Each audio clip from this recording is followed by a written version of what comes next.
guys, it's Sarah, and today we are getting started on our second vlog for the Roll Your Next Read, which is a challenge that my friend Lindsay and I do. Her channel is Lindsay's Little Library. I'll leave her link down below.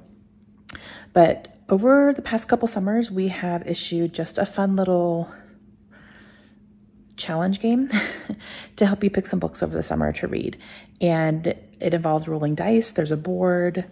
You get prompts and you pick books from there. So I did a reading vlog for the first 3 books that I read.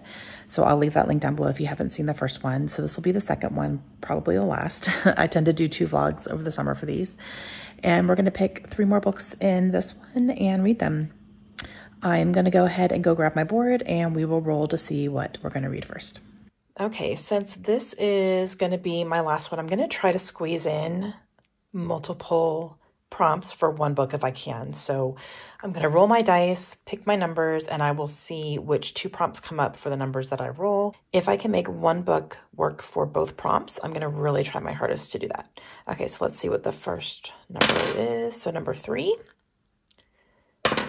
and 4. Okay, so 3 if I start at the top, and then 4, that is author. Okay, and then 3 and 4 is backlist. Oh, that's easy. Author backlist. I have some authors I'm trying to read to 0.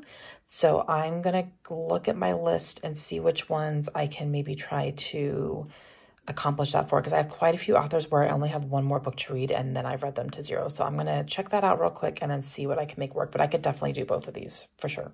Okay, I have quite a few options as I was looking at it, but I think I'm going to go with S.A. Cosby because the only one of his I need to read is this one, Blacktop Wasteland. This was a gift from my friend Melinda. So I think I'm going to go ahead and read this one. It's not super long. I love, love, love his writing. This is the only book I have left of his to read until he writes more. So I would definitely read him to 0 with this one. So I think this is the way I'm going to go. And it is definitely like favorite author, one of my favorite authors, and it is a backlist book. Hey guys, okay, I am about halfway through Blacktop Wasteland, and I'm loving this so much.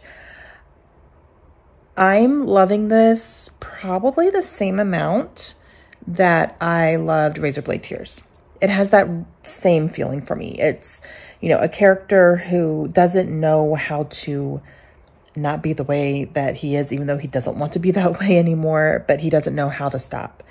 And he ends up in these situations where he has to take care of business and it's not good business. It's bad business, but he doesn't feel that there's any other way out of it.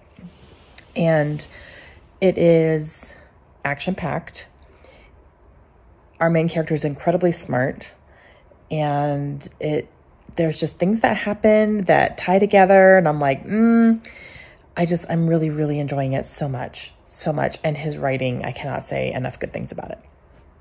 His writing is stunningly beautiful, especially for such dark topics here. But I am loving, loving, loving this. So tomorrow I'm going to be spending some time doing things around the house. So I'm going to actually try to finish this tomorrow if I can. So yeah, but I will definitely let you know when I finish and what my final thoughts are. But I'm loving this so much. All right, guys, I just finished this about 10 minutes ago.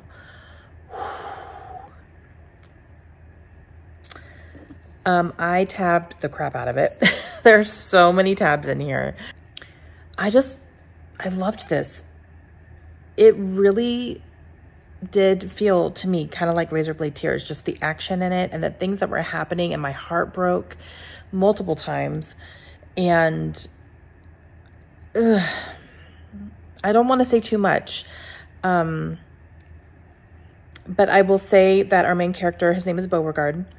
He is definitely somebody who has grown up around a violent environment with his father, and you get glimpses of that, of his childhood and his dad and their interactions together and why things happened the way that they did. And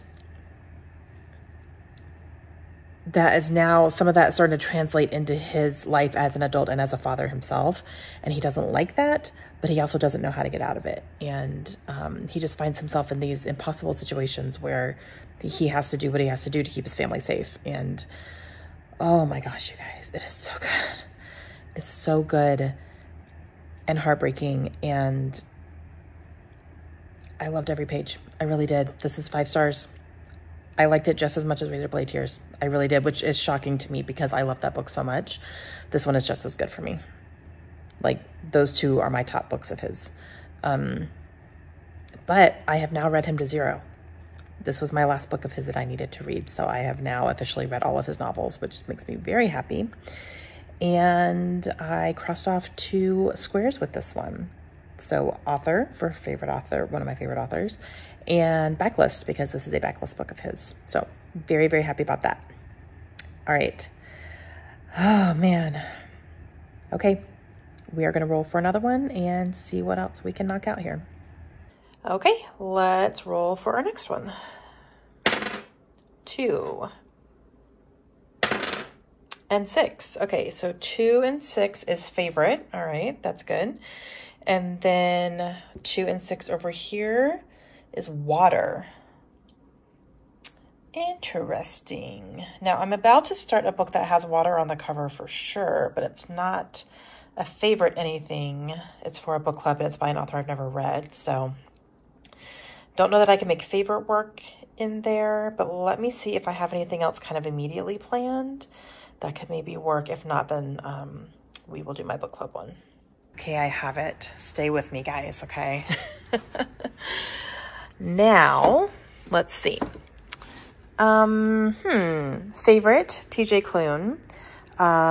Water, sea, literal water on here. Now, Sarah, you've already read this. Yes, I have. It is one of my favorite books of all time, but I don't have it tabbed, and I am rereading this anyway in anticipation of the new book coming out in September. So I'm going to read this one.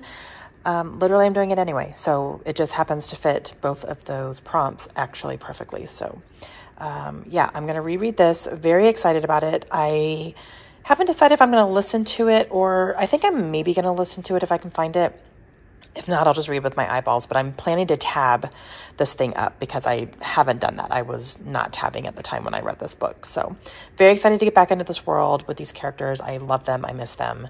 So I'm going to read this one. And then when the new one gets here on September 10th, I will be reading that one immediately as well. So we're going to do this now though. Very excited. Hey guys. Okay. Update. I am halfway through this, tabbing it up, loving it, still loving it. I remember most of this, but there are little details that I'll like, oh yeah, that was a great scene, or oh yeah, I forgot that they did this. So I'm really happy that I'm rereading this. Lucy, oh my goodness. Oh my goodness, Lucy. I love him so much. Okay, here's the thing though. I'm listening to it. And the narrator, I wrote it down, I think it's Daniel. Yeah, Daniel Henning is the narrator of this book. And he is the same narrator who read In the Lives of Puppets. And my only criticism for his narration in that book was the voice he used for one of the characters that was like kind of the sweetheart character. Everyone loves him, blah, blah, blah. I didn't like the way the voice that he gave him, the sound of it. It was ridiculous sounding to me. And he's using the same voice for Chauncey in this one. And it's killing me because the voice that he uses for Chauncey makes Chauncey sound like a really bad Scooby-Doo character, and I can't stand it. And it's strange because he's the only character that gets like a really distinct, different type of voice, and it's awful. It's like grating on my ears every time I hear it. And I'm like, here we go. Same thing. And he gives Chauncey a lisp. And Chauncey is never described as having a lisp. So I don't know why that decision was made. and I don't like it. Not only do we have an irritating sounding voice, but you're going to add a lisp on top of it. It's almost hard to understand him. And it's irritating me. It's not going to affect my rating of the book ever. This is going to be 5 stars because it's one of my favorite books of all time, still is. But I just don't like his narration of the voice. And it's unfortunate. I'm like, oh man. So there's that. That's what I'm experiencing with this. But halfway through, still loving the story and the writing and all the characters. Oh my gosh. So really, really good. Loving it. So I'll let you know when I'm finished and show you on my tabs because I know I'm going to add a whole bunch more. But yeah, it's going well. Hey guys. All right. I just finished my reread of House on the Cerulean Sea. Oh my gosh, I love it. And I did forget quite a bit, actually. I remembered most of it. I remembered most of the kids. There was one that I did forget about, just because she wasn't a major part of the story. So I liked seeing her again and being reminded of that. And I did forget exactly what happened in the epilogue, which is making me more excited about the next coming book.